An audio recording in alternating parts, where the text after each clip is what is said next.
Welcome to Moving Conversations, a podcast for movement professionals by movement professionals. If you coach, train, or teach movement, Pilates, or fitness, then this podcast is for you. With more than 60 years of experience in fitness and Pilates, your hosts, Brian Ritchie and Nora St. John, explore the science of human movement, diving deep into the facts, myths, and common misconceptions, hoping to spark thought and conversation about how we view fitness and movement. Now, let's jump into Moving Conversations. And welcome back to Moving Conversations. I'm Brian Ritchie. Joining me as always is Nora St. John. Good morning, Nora. How are you doing? Very well. It's just after the new year. I'm not sure when you guys are listening to this, but for us, it's just after the new year. And we're very happy to have you here. And it's, this is California in the slight winter, so it's a little gray and overcast, but otherwise doing well. Okay, y'all have nothing to complain about the slight winter. No, we do not. Yes, slight is the word. Because we just had a massive storm come up yesterday. This will probably drop in 2 weeks, this podcast. So when people hear it, they can remember 2 weeks ago when we had this massive storm blow across basically from the Midwest to the East Coast. And we got lucky. All of ours was rain. But oh my gosh, the rain and wind, things were coming down sideways. And yeah, it was. Oh, man. It was crazy. Thank goodness we weren't a little further north, because that much rain, we would have been socked in a blizzard, guarantee. Yeah, no, and I heard like Philadelphia had some massive flooding, kind of worse than Hurricane Sandy. So yeah, a lot of water happening your way, a lot of crazy weather. If anybody knows this area of Washington, D.C., and they had to close the Bay Bridge because the winds were too strong.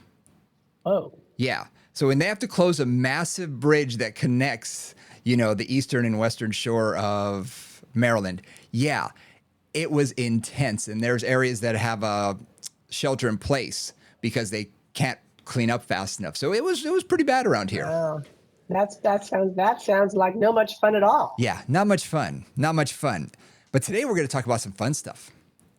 We are going to talk about some fun stuff. Yeah, we're going to wrap up our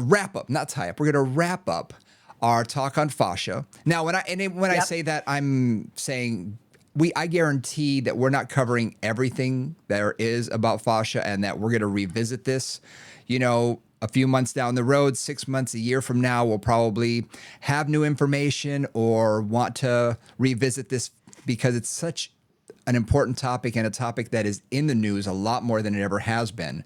I mean, I've had clients bring me articles from New York Times and Wall Street Journal on it. So it's now becoming more in the popular culture to talk about. So I'm sure we'll come back to it. But today it's all about, okay, we know what it is. Now what do we do with it? How do we make it stronger? How do we train fascia? So let's jump in.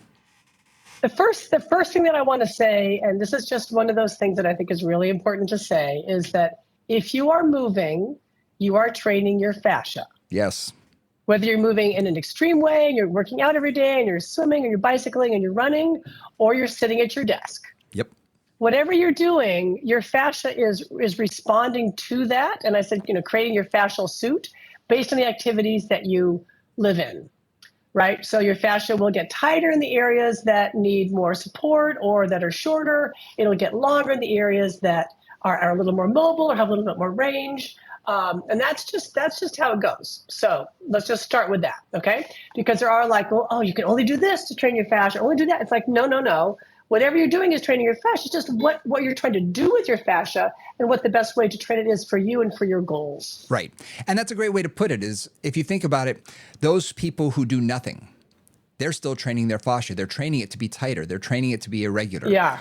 They're, deconditioning it technically, but they are, in a sense, training it to do what it's responding to, what they're doing to it on a regular basis, which is nothing. Right. Just sitting. Exactly. Their computer, right? Or sitting watching TV or driving or whatever, right? All those things will train your body. It may not train optimally, but your fascia will respond. Exactly. So someone who is doing an aerobics class, for instance, technically is training their fascial suit. Someone who is doing a HIIT workout is training their fascial suit. Someone who's doing yoga. I'm just trying to think of the extremes here. Yep. Someone who's doing Pilates, doing whatever. They're all training it in a specific way. It just depends on how you want to train it for your goals. Exactly. So we want to talk about a few key concepts in terms of like how people are starting to think about training fascia. And again, this is, as we talk about always, this is the beginning of this concept. Yep. This is, there are not a lot of studies done about the effect of certain kinds of training on the myofascial system. Those are really just starting to be worked on now. So really a lot of this is speculation, conjecture, as we say, based on what we understand is the physiology, how the fascia works. So we're making some stuff up here, people, just to be clear on that. Okay. But at the same time, just because there's no empirical evidence doesn't mean that it's not true. It just means it hasn't been proven yet. Correct. Or disproven yet. Correct. I just want to make sure that yes, we're going off here. We're going to be talking about a few different things that we think are true based on our experience and our observation of bodies in motion over 60 plus years between the two of us. But that doesn't necessarily mean that science will bear everything we say out. Just to be clear on that. Yep. The first thing that I want to bring up is the idea of fascial glide. So this gets, we talked a little bit about it with the thoracolumbar fascia last week. For those who haven't joined us for all 3 sections, there's 2 more sections for this podcast. This is number 3 on fascia.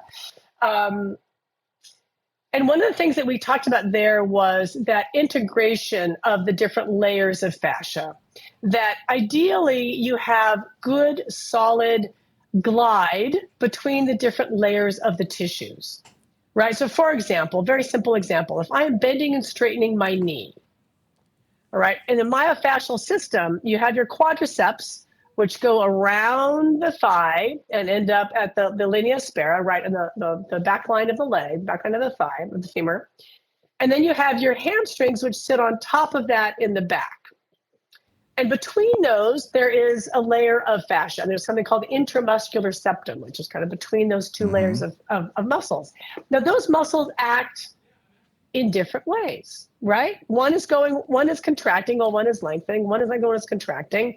And even if they're not changing length, they're still moving in different directions potentially. And they actually move a fair ways. The excursion of muscles is much longer than you would think. We kind of have this image that they barely move. They actually don't. They can move several inches depending on where you're looking. One good example of that is watching somebody's calf who's got a really tight calf, and you watch them rise up onto the ball of their foot, and you'll see that gastroc like a whoop, really move an inch or 2, right, from its resting position to its active position. So that in mind, it's very important that those muscles are able to glide in an appropriate way against each other when they're doing their normal functional movement. Yeah. And even if we just think of it from the physiologic standpoint, there's a lot of glide that occurs even, we go back, back to my physiology days when we talk about how muscles contract, you see that gliding, of the muscle tissue. The filaments. The filaments gliding. Actin-myosin. Exactly. So we've always seen that. And when it comes to the fascial system, if anybody goes online, you can take a look on YouTube, or there's a ton of videos.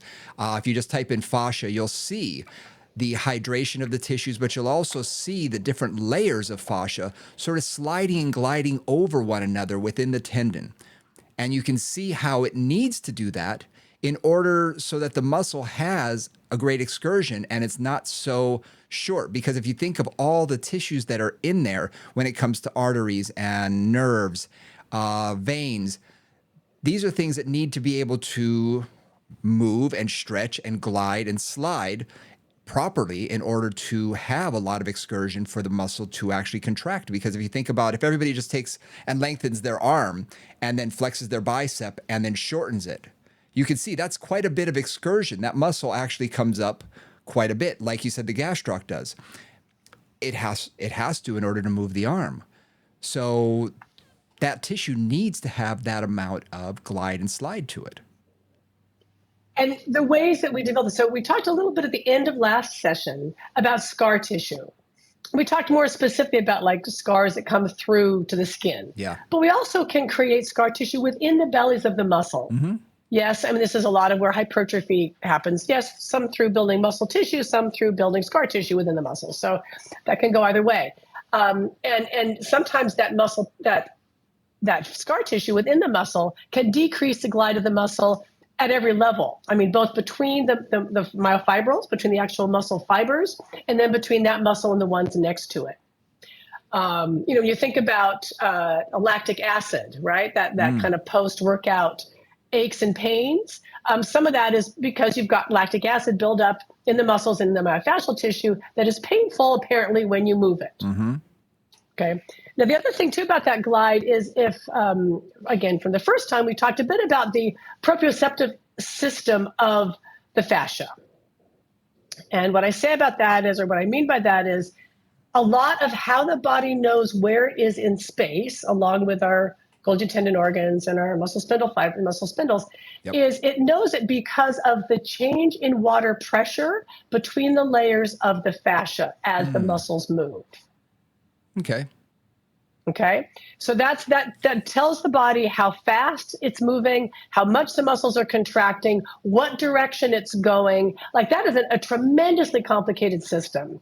And there is a huge number of nerve endings within the fascia all around the myofascial system.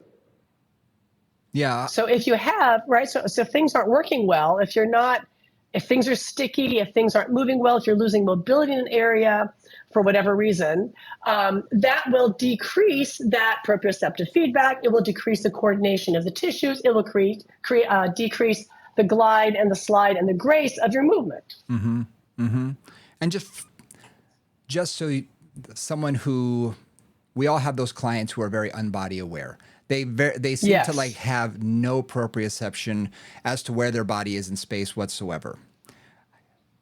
For those clients, there may be a little bit less, I'm going to say, lack of communication within their own system.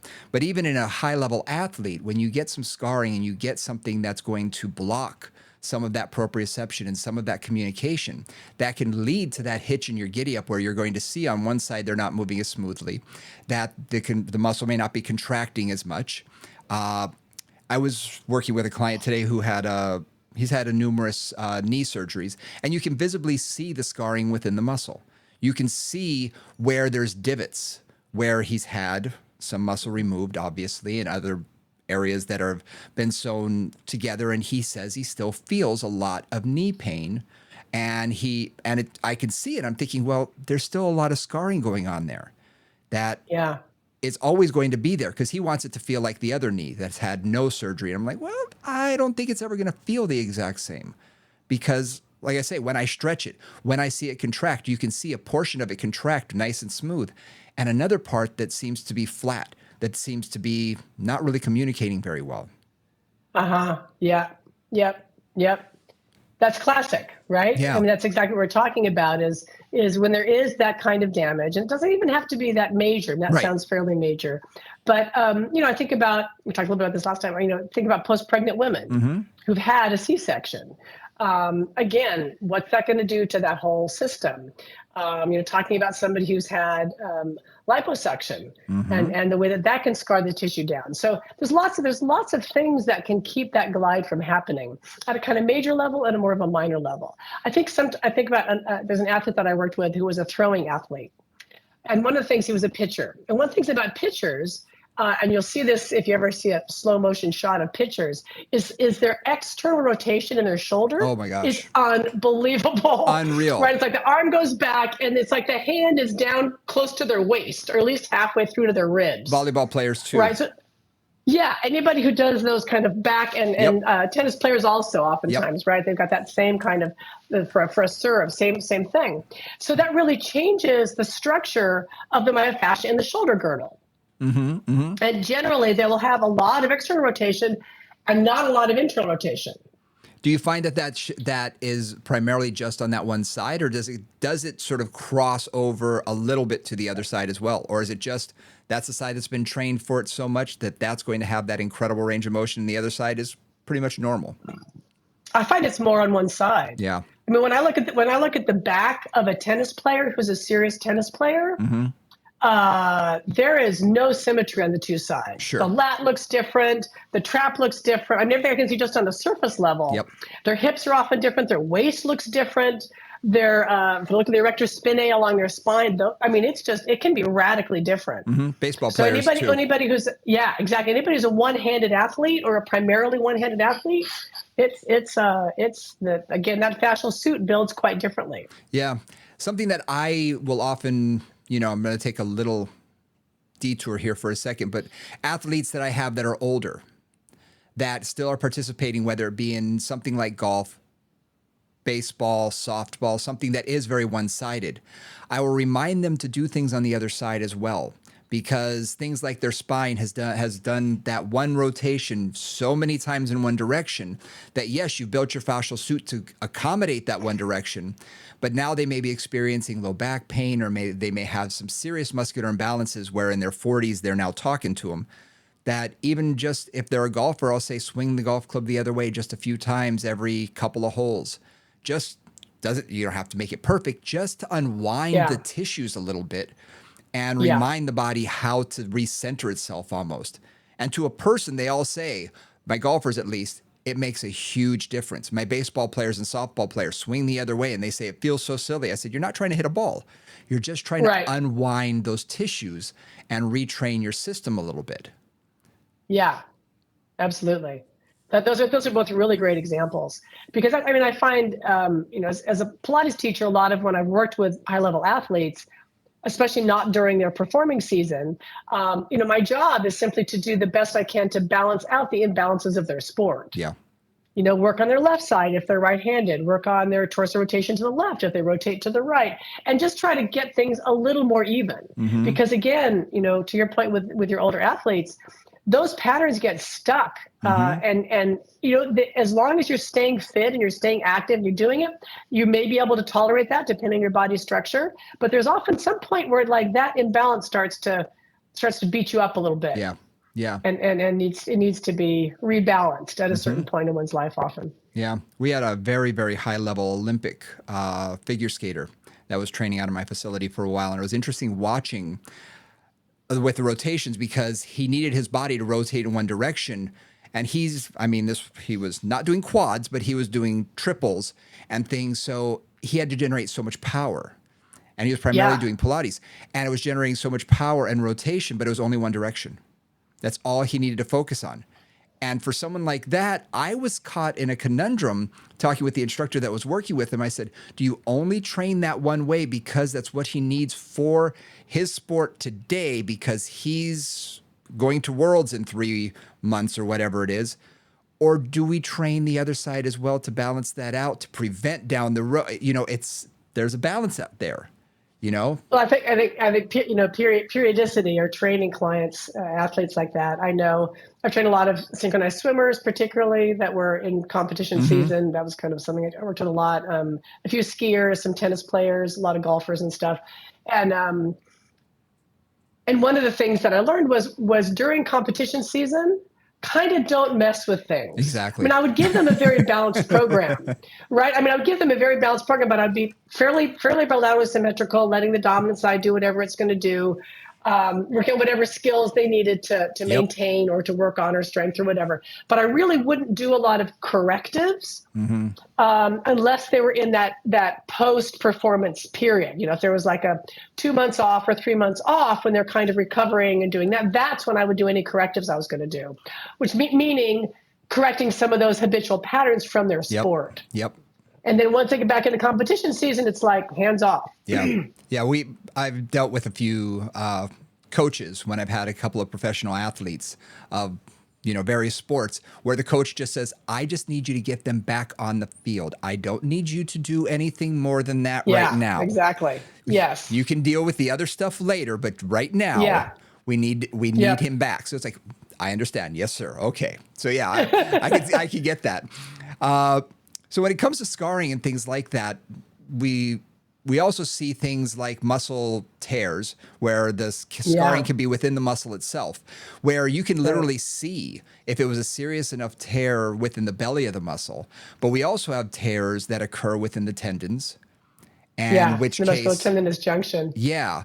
Where, and there's various types where, they can go back surgically and there's enough tendon on both sides. You can overlap it and surgically repair it. Other times it pulls right out of the bone itself or pulls the bone with it.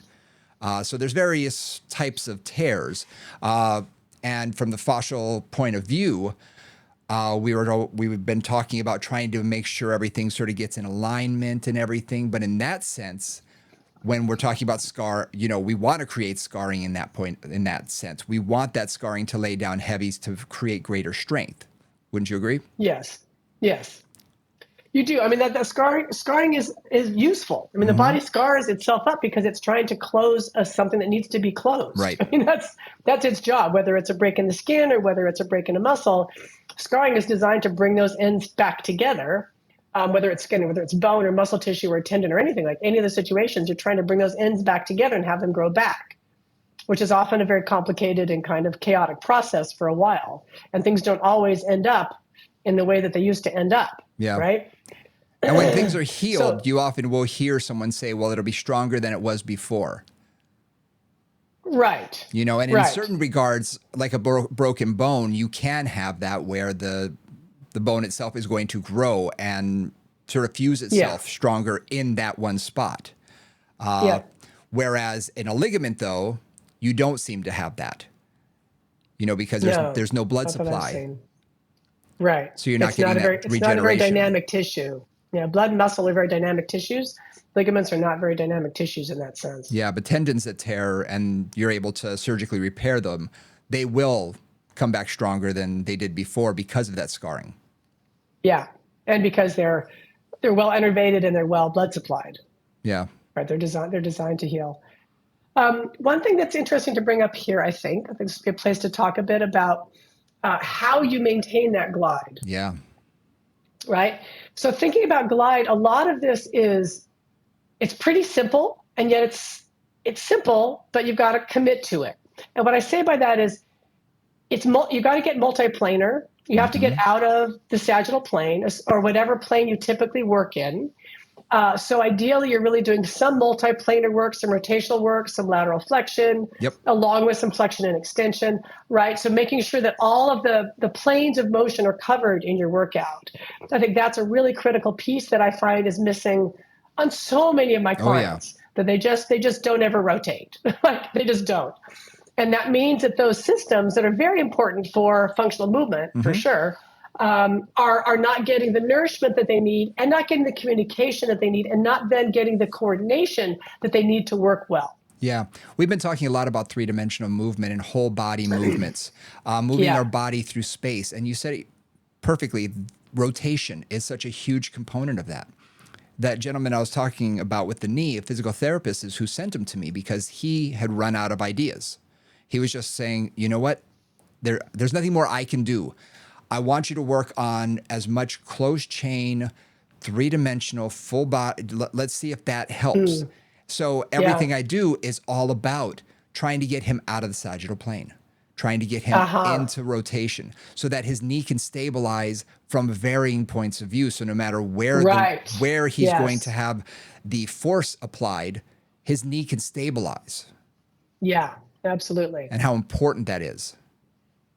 I've worked a lot on that with any of my running athletes, my running cutting athletes, soccer players and that kind of thing, where absolutely they get so into their sport, which is, if they're just a runner, it can often be pretty sagittal. But if you really are a soccer player, it's like you're moving in all planes at all times. And recovery for them, especially after something like a knee or a hip or an ankle problem, is you have got to get them comfortable with those limbs going in those rather extreme ranges.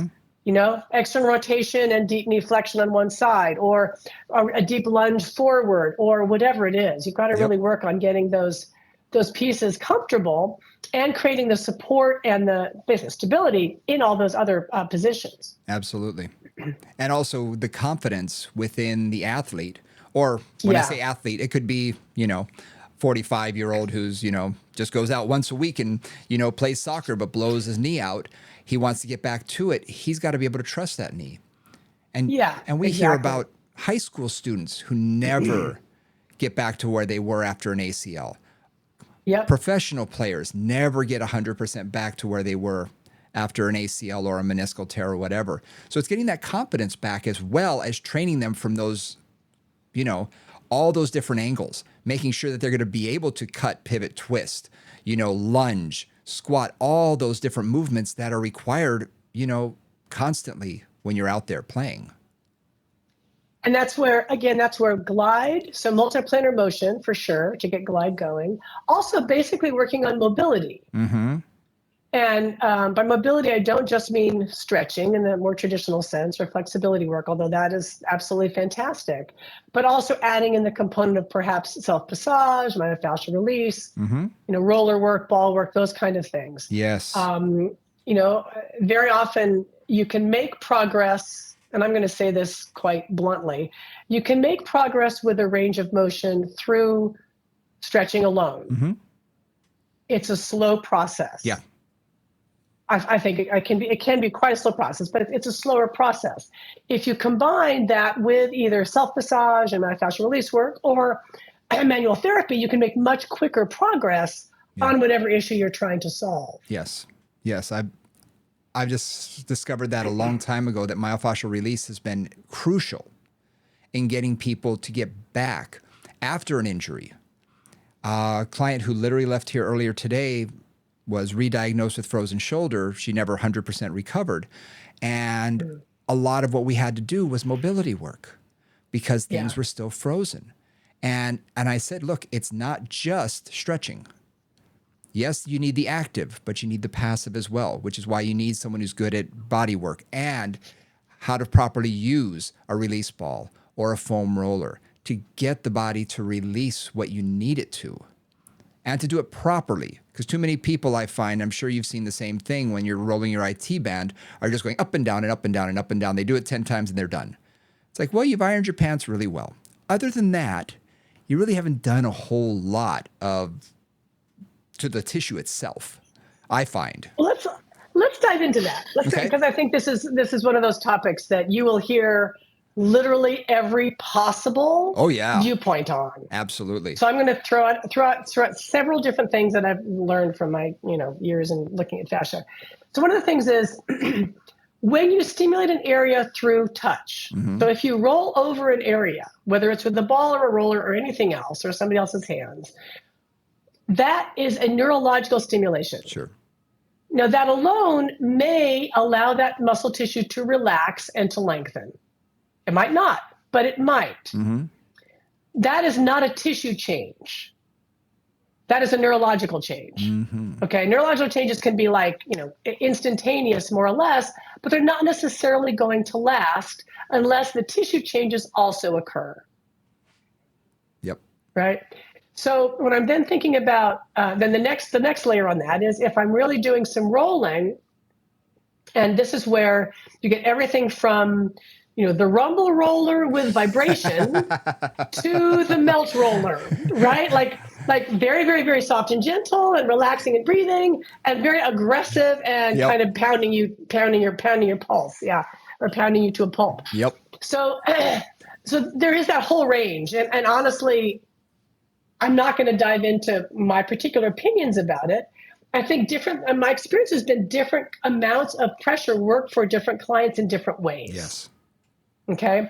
Once again, I feel like that softer, gentler approach, like the melt method, allows some fluidity, perhaps some more hydration to come into the tissues and some of that neurological change. Sometimes, though, the more aggressive response will actually help to break up some of the connections that have developed between different fascial layers, the skin and the muscles underneath it, or the muscles in each other, that are inhibiting the movement, which is a lot of what something like Rolfing or structural integration do, right? Is they often will go in and really attempt to clear out some of those connections that are not in the proper direction, the proper place. Yeah, and you see a physical therapist, they're going to go in deep. They're going to go in with their elbow. They're not doing it really. Exactly. The one I'm thinking of, my physical therapist is fantastic, but I've got an incredibly high tolerance for pain, and she about makes me jump off the table at times. She goes over it. But I got to say, it gets the job done. What I tell a lot of clients is, look, if it seems to be working for you, the harder foam roller, go ahead, use it. I have no Yeah. problem with that. For the beginner, for someone who's just starting out, I find the softer one, they'll be more compliant to doing it on their own because they don't feel like they're hurting themselves as much. The Exactly. harder foam roller causes them too much discomfort, which causes their tissues to tighten up, so they never get to Yes. relax. Yes. So you use the softer one, and yes, it hurts at the beginning, but after about a week or two, they're like, oh, I can finally relax on this. And you know what? For some people, that's enough. They can actually Yeah. get in and feel that the tissues are relaxing and that things are starting to release. Hey, if they're compliant and they're doing it at home, I'm happy camper. Yeah, exactly. And that's kind of been my take, is it's like I give you a soft towards a kind of a medium roller to start with. If that works, fine, great. If we need to go up, there's many options in terms of going up and getting more intense about it. And again, that's client compliance, that's client pain threshold, and that's client stoicism, right? Yes. A lot of my athletes, it's like what I find in terms of a lot of my athletes and dancers too is they have tuned their body to tune out pain signals until they are like screaming. Yeah. Often. So their pain threshold is extremely high, which isn't always helpful for them, in all honesty. Sometimes they need to tune that down to get more subtle signals sooner before an injury actually occurs. But that's one of those things, right? That sometimes people need a lot of stimulation to get the response because they've really tuned out anything more subtle. Other clients are the other way around. Princess and the Pea feel absolutely every single thing that happens, are completely sensitive, and they need a more subtle approach. I will suggest this too. Tell you a great story. I was in Seattle teaching. I was teaching a class on the knee. So, of course, the idea of the IT band release came up. And, of course, it is controversial. Now, a company that will remain unnamed, because they're not paying us, but a company that will remain unnamed was giving out free foam rollers. So everybody had these foam rollers in the class. And before the class started, I was watching how many people were rolling their IT bands. I said, oh, okay, interesting. So when this thing came up, I said, y'all have your little rollers with you, right? And people started raising them up. I said, great. I said, how many of you have been rolling your IT bands pretty regularly? Well, first I said, how many of you have tight IT bands? Every hand goes up. I said, okay, how many of you have been rolling with a firm, hard foam roller, for a while now, for at least 6 weeks? Every hand goes up. 6 months, every hand goes up. How many of you have been doing it for years? Almost every hand goes up. I said, shouldn't it be released by now? And you could just see the look in their eyes like, oh. And I said, if something doesn't seem to be working, why not try something else? And even for my athletes who like that harder, every once in a while, if I'm not seeing a result, I'll say, I want you to try with the softer one. And I want you just to hold that spot and just breathe and relax and let it go and let's have a conversation. And then after a little while, they're starting to see, oh, I can actually relax on this now. They'd actually taught their body how to withstand that much torture, that they were tight the whole time and tightened up. And it's like, okay. So my thing is, if one's not working, try another, because it may be the individual, and it may be that your body's gotten used to one style or the other. Try something else and see what happens. And if it doesn't work, hey, you can always go back. The thing I'll often say, to bring that up again, because this is something I always ask people, is it's like, if you do myofascial release work once a week, nothing will change. Yep. It will hurt just as much this Monday as it did last Monday, right? Yep. So one of the things that, and again, this is one version, one study, but one thing that's come out of the fascial stuff is two things. One of the things that's happening there is a neurological piece. We talked a bit about that. The second thing that's happening there is dehydration and rehydration of the tissues. Yep. Right, that you're literally squishing water from one side. Think about a sponge, right? Your tissues have a lot of water in them, and by rolling it out, you're kind of moving water to one end and then moving water to the other end. And what was interesting was, according to some studies, it takes about 36 hours for your body to actually rehydrate after that process. So a lot of people suggest not rolling every day, but every other day. Sure. Because, allowing the rehydration to happen, because some of the other, theory of rolling is that you dehydrate the tissues, you push all the water out, or, you push some water out.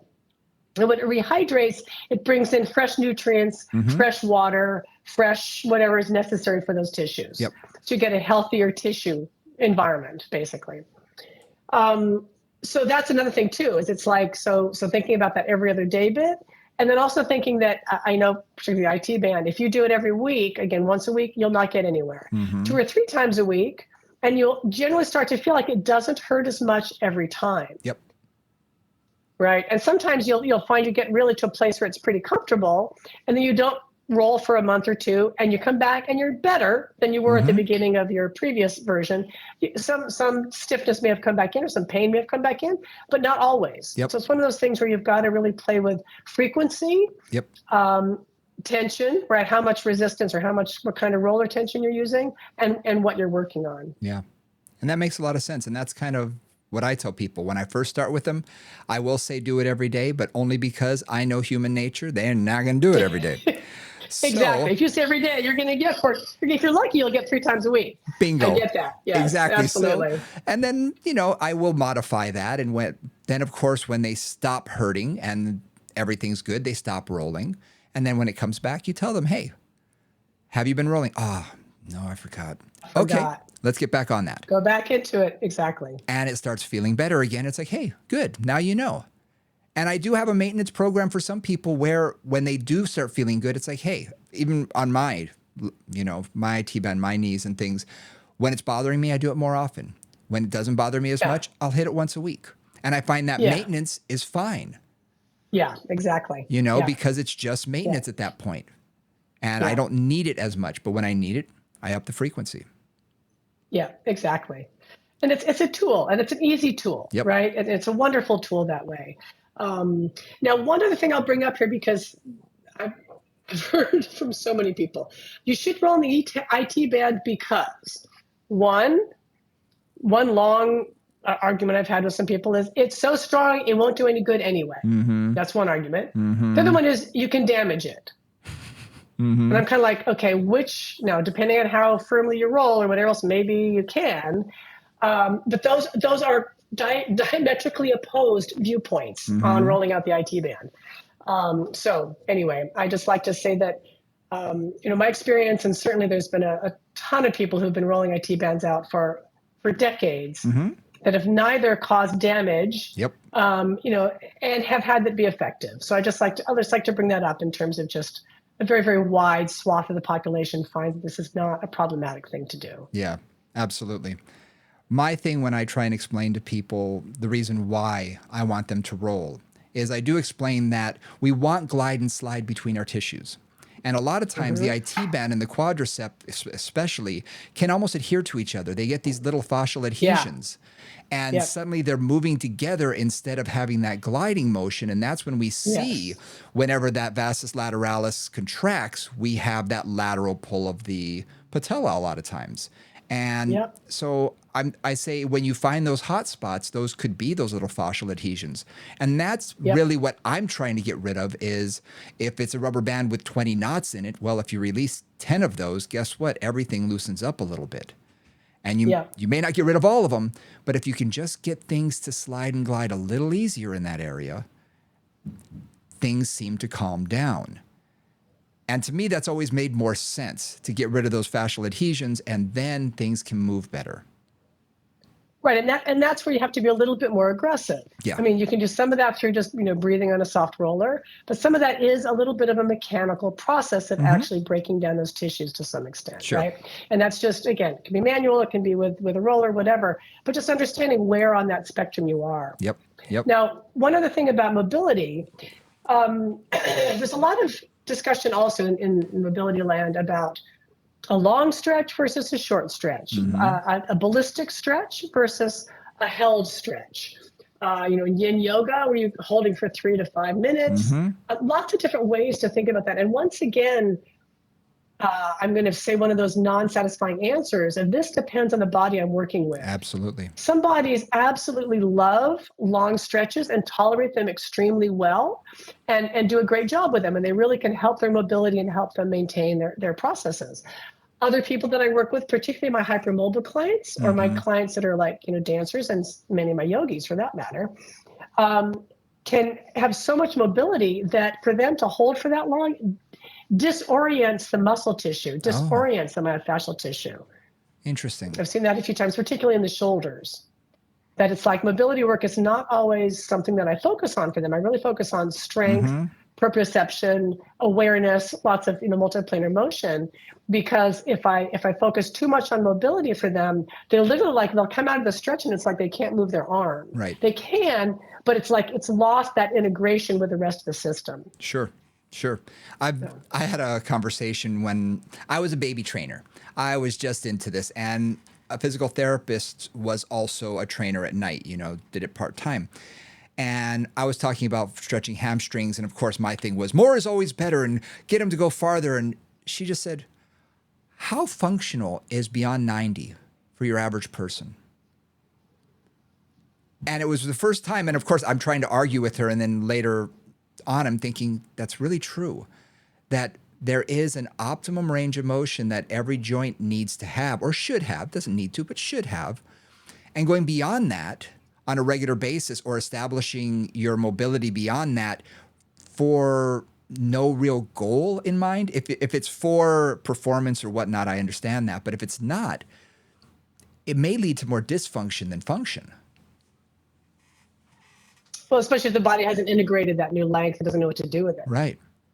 Which gets us to the other piece, which is, we talked about glide, we talked about myofascial release, but the other piece of that is coordinated motion. So multiplanar motion, motion that is, again, using the whole body.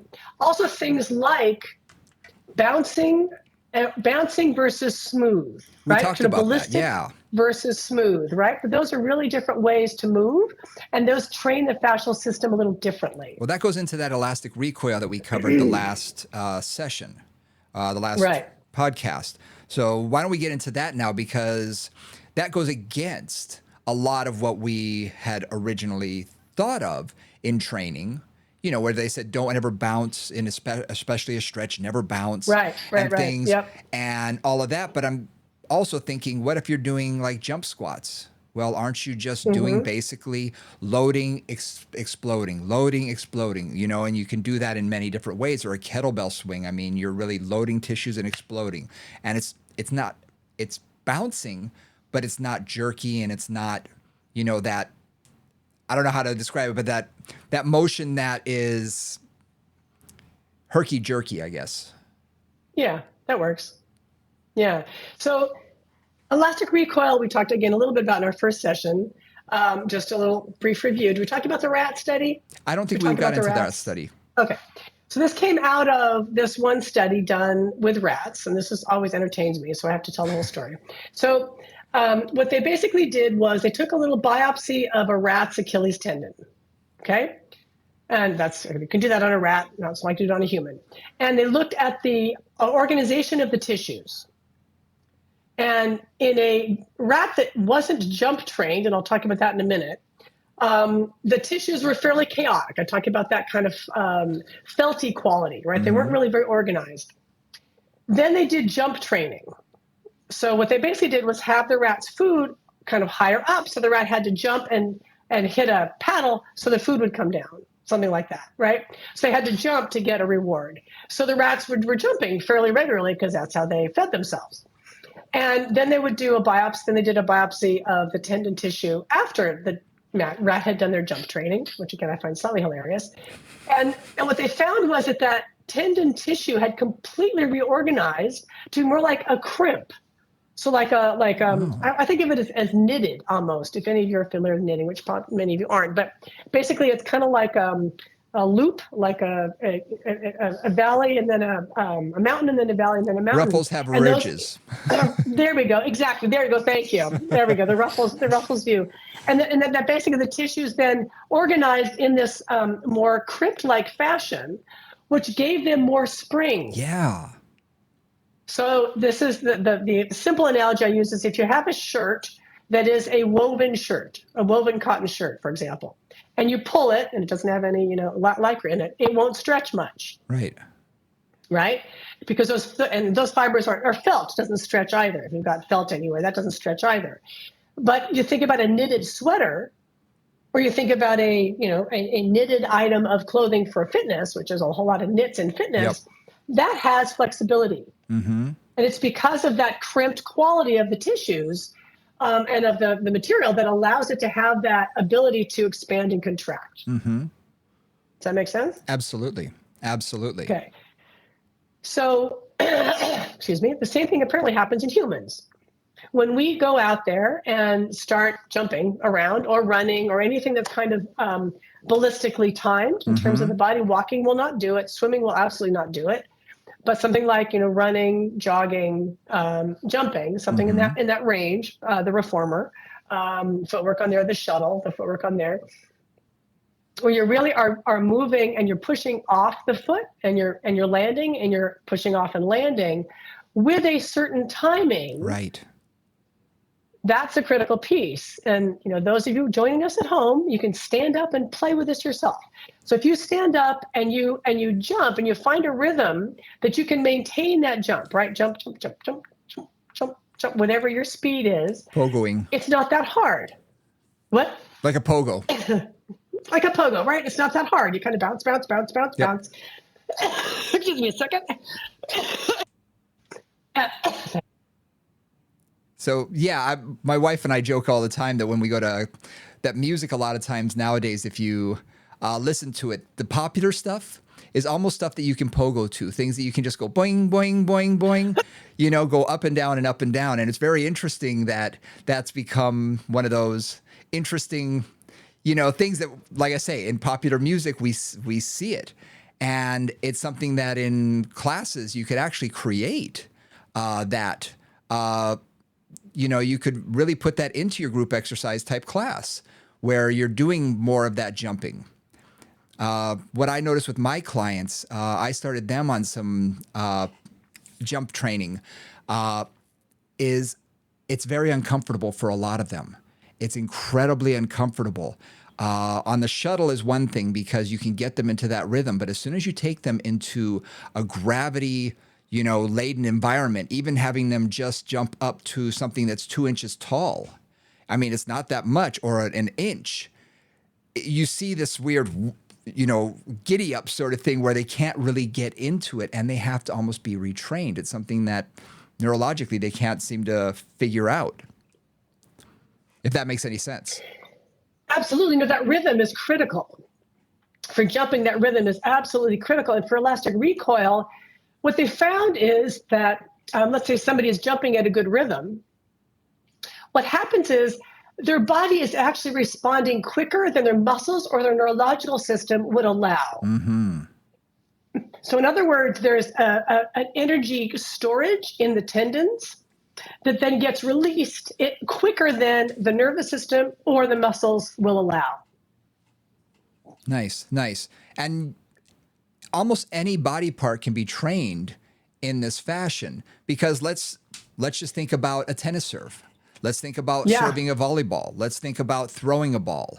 You're coming back and then you're coming forward. So you're loading those tissues and then you're exploding. You're loading and you're exploding. Same with a jump. You're going into a squatted position. You're loading the calves, the quads, the hips, and then exploding off of that. And again, doing it in a rhythm, in a method that would be more rhythmic. For a squat could be something like the kettlebell swing, where you don't have to use anything heavy. You can just sort of get into that, that motion and get into that rhythm.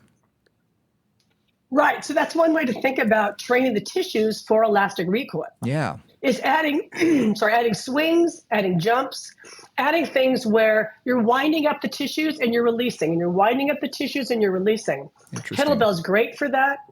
Band work can be great for that. Jumping can be great for that. Excuse me a second.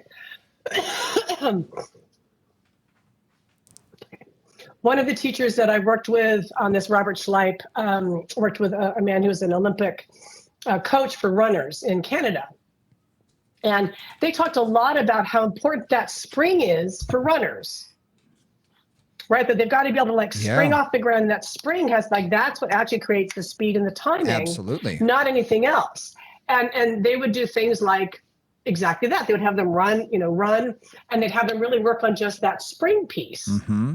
And that really allowed them to have a lot more pliability and a lot more speed and resilience. The thing too is if you ever watch somebody do parkour. Yep. right? In that case, they're jumping and landing in lots of different ways, again, in lots of different angles, different distances. And that would be a classic elastic recoil training. Mm-hmm. Right? Jumping from here to there, jumping over here, landing here, but then landing, with your feet spread this way, jumping up onto your hands. All of those things are going to have some of that elastic recoil quality. Absolutely. Yeah. Interesting. In the last little while, I've been playing with a new piece of equipment, which is based on centripetal motion. You see these all online and things like that. And I played with one a long time ago. And so I thought, I'll get one for my studio. It was inexpensive. And it basically, the harder you pull it out, it wants to pull you back in. So you go to the end range and then it's sort of, it's two discs, weighted discs that, you wind it up like a yo-yo, you pull it, and then it pulls you back in. You pull it. Uh-huh. But what's interesting is how I want to use it is in more of a sense of rhythm, for a one-arm pull. So I'm pulling and then back and pulling and back. And I find this nice rhythm and I do it for 30 or 40 seconds and I do the other side. And with my body, especially because the harder you pull, the harder it pulls you back. It's pulling me back. So I'm getting all the resistance in the eccentric contraction and I'm pulling with the concentric, but it's that rhythmic sense that really feels almost like a dance. Yeah. And I'm getting clients to do it and they love it. They're like, this feels really good.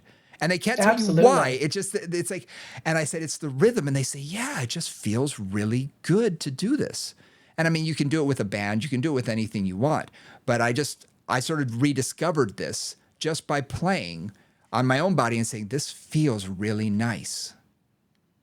So it's interesting. I love that. That's really exactly what you're looking for, right? Yeah. And that's a beautiful way to work the glide and the elastic recoil and the strength and everything else in a really dynamic, integrated, coordinated way. Fabulous. Love it. Yeah. So it was just one of those things that, like I said, I just started playing with it and I'm like, I'm going to play with this for a couple of months and see how my body responds and put it in with clients here and there and see how their bodies respond. But it was very interesting that how many clients were saying it feels good.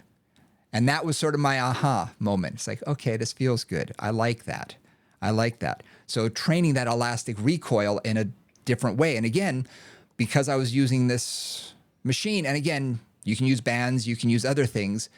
It was a way that I could use instead of just trying to do, like I said, kettlebell swings is the one we always talk about to train this, but I was able to do it with rowing, with pressing, with chops, high and low chops, even with straight arm pull downs. And you see this with people use, I forget, it's like a ski ergometer that's straight upright. And you can see them pulling straight arm, basically they're doing straight arm pull downs, but they're getting into a rhythm. And I'm like, interesting. So it's really neat that you can see that rhythmic motion feels good and is easier to train than you think. And that's something, you guys can incorporate that into just your work with clients. Yeah. I mean, one of the things that I think a lot about in terms of Pilates is relatively traditional Pilates it keeps a rhythm. Like take a mat class and you really won't stop. It'll keep flowing from one thing to the next, the next, the next, to the next. More contemporary, more rehab-oriented Pilates often kind of breaks things up or breaks things down. There's a little piece of this and then a little piece of this, a little piece of this. And one of the things that I just encourage you to find is the flow. I find for any of us who are very detail-oriented teachers, which I'm sure some of you are out there, it's easy to lose the forest for the trees. Mm-hmm. But the forest is really important. Just the movement, the flow, having the client find the flow, whatever exercise it is, moving in, moving out, finding it to be fluid and organized. That's a really effective way and a really useful way to think about the myofascial training, is just find those rhythms in whatever you're doing. Yeah. Right? And help your client to find those rhythms. And except for group exercise and fitness, it's not really talked about much. No. Because everything is isolated, everything is body part oriented or machine oriented, and you really don't get into those rhythms nearly as much as you do in like a dance, a group exercise, or Pilates, or even some flow yoga classes.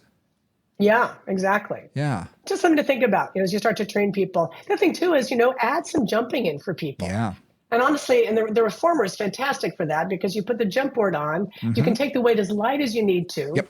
and just start to work on getting those pieces going. And like Brian, clients can't jump for Yep. beans. I mean, most of them really have if they have never done that in the past and it's not something they've trained, they're terrible at it. Yeah. But it's a very useful skill to develop, and you can just think about how that that gets the fascia going in a little more healthy way. And if you think about it, especially for our older clients, we need to work on Yeah. power. We need to get them to be Yeah. able to, because they're going to be in a situation where they're crossing the street and a car is going to be coming and they need to move quickly. So they need to have that speed or that power to be able to push off quickly to get the heck out the way. Exactly. So Exactly. it is functional as well. Yep. Yeah. So to wrap up, so we've talked a bit about, again, elastic recoil, doing rotation, adding that concentric, eccentric, or reciprocal action with resistance. I love that. Mobility, thinking about, again, what are you doing with your mobility? Are you doing it through yoga, through flexibility, through myofascial release? Thinking about the glide, and then thinking generally about that coordinated whole body motion and having to get the whole body to work together. That I find is, I have a couple of clients in their 70s that I'm working with, and man, that's the hardest thing. Everything is kind of, you see the breaks in the kinetic chains. Like it just kind of dies here and then it dies there and then it ends up over there. And the more I can get those flows going, the better they feel. Yeah. Yeah. The only thing I'm going to add to that is be patient. This is going to take time. We talked about fascia restructuring or reorganizing. Takes time, 6 to 18 months, maybe longer, depending on the person, depending on their hydration, depending on what they do with it. I mean, if they're only training with you once a week and sitting on their butt the rest of the time, don't expect their body to change very quickly. It's going to take time. Right. For our athletes, it may be a little bit quicker. So just be patient. Don't think, wow, it's been 10 sessions and, I am not seeing a lot of change yet. Be patient. It's going to take time. Exactly. It's going to take time. Absolutely. It really does take time. Rebuilding our fascial suit takes a long time and a lot of work, honestly. It's not something that's going to happen on its own. It's not going to magically be different. Exactly. Like with, honestly, everything we do in fitness. Exactly. There aren't magic bullets. People always want them, and we still don't have them. Yep. No magic bullets here. No. Well, we covered a lot today. We covered a lot. We did. A lot on training the fascia. And again, this is a topic we will cover again, I promise, because there's so much that's coming out on a regular basis. And the more we know, the more we can sort of be better at how we train our clients. The more information we have. And we also just always hope that whatever we plant in your brain just sparks some ideas, sparks some ways of thinking about the body, ways of thinking about movement, ways of thinking about your clients that maybe you've thought about and forgotten about, or maybe you just haven't thought about. Yeah. So that's also our goal, is just to give you some inspiration along the path. Absolutely. Well, thanks for joining us on Moving Conversations. Hopefully this did spark some thoughts and questions, and you'll be questioning, things. And if you do have questions, hey, reach out to us. We got a couple of emails this week talking about, hey, would you like to, how about covering this topic or that topic? And guess what? For that person who does have something specific that said that they wanted to cover tennis elbow, guess what, gang? We're going to be covering it, or golfer's elbow is what she wanted. We're going to be covering it in the next couple sessions. So don't worry. It's on the horizon. Don't worry. So if you have a topic you want to discuss, drop us a line. movingconvos@gmail.com is the best way to get in touch with us. And if you like the show, please give us a 5-star review, subscribe so it's in your inbox every week. And until next time, keep on moving, guys. Bye.